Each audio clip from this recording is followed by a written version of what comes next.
Hey y'all, welcome to the Birmingham Real Estate Market Update, COVID-19 edition. This is the 26th week of us going through and looking at the Birmingham real estate market, looking at the market in terms of volume of sales and in terms of pricing, and really picking apart how this coronavirus shutdown and now recovery has affected the Birmingham real estate market. So we're going to do that today. We're also going to look at some highlights from the last week in terms of economic developments and stimulus. So let's go ahead and get started on that. My name is Rob Drum. I'm a real estate broker at eXp Realty here in Birmingham, Alabama. And my information is in the description below. I'd love it if you would reach out to me if I can help you with anything at all.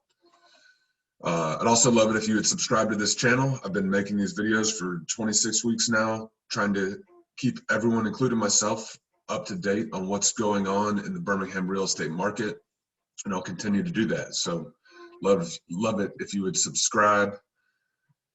So for the last week, we had 443 closings. That compares to the same week the previous year at 524 closings. So slightly less, a little bit of a drop in terms of closings. We've been seeing closings running a little bit above the kind of previous year numbers.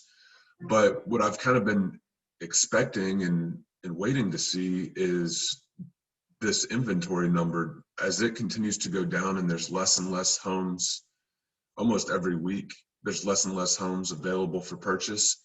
At some point, you would think that would affect the number of closings that we have in our market, as there's just less homes available.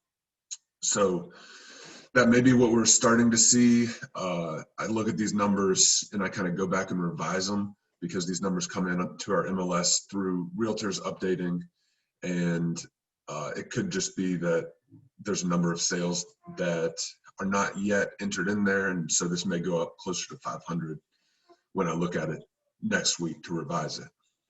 So, and again, the inventory this week, about 45, a little over 45 homes, less homes available on our market.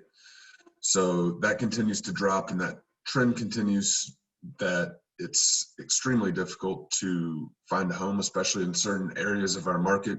You have to be really aggressive with your offering. And so that doesn't look to be turning around anytime soon.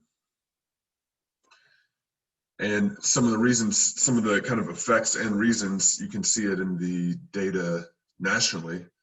We have the home builder sentiment. It's kind of a survey they do of home builders, how they're feeling about the market. They're extremely sensitive to the real estate market because they're constantly selling homes, and they also look at the price of materials, and they really have a great feel for the real estate market, and their sentiment around how they feel about the market is pretty significant. So that has actually hit an all-time high in August, and then it hit an even higher all-time high in September. So I think that's reflective of a very low inventory market, and they're creating the inventory. So there's not a whole lot of other inventory, and they're kind of creating it. So they're probably feeling pretty good about the position they're in.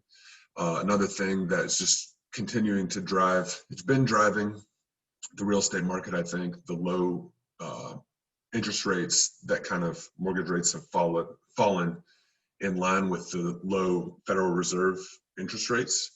And the Federal Reserve this week signaled that they plan to leave interest rates at zero at least until 2023. So we're looking at another couple years of very low interest rates, a low interest rate environment, which I think is going to be very strong for real estate prices, and it'll really support the real estate market. So those are kind of the two big points for the week. I mentioned this last week, but I'll mention it again. I am sponsoring a handful of agents to get licensed, or people who are wanting to become agents to go through their pre-licensing class, and then I will mentor them through the first couple deals, their first year and get them started in this business that is challenging, but also very rewarding. So if you know anyone, or if you are interested in becoming a real estate agent in the very near future, then give me a call and or reach out to me via email, which is in the description below. Thank you all for watching today. My name again is Rob Drum at eXp Realty. I'd love it if you would subscribe to this channel, and I will see y'all next week.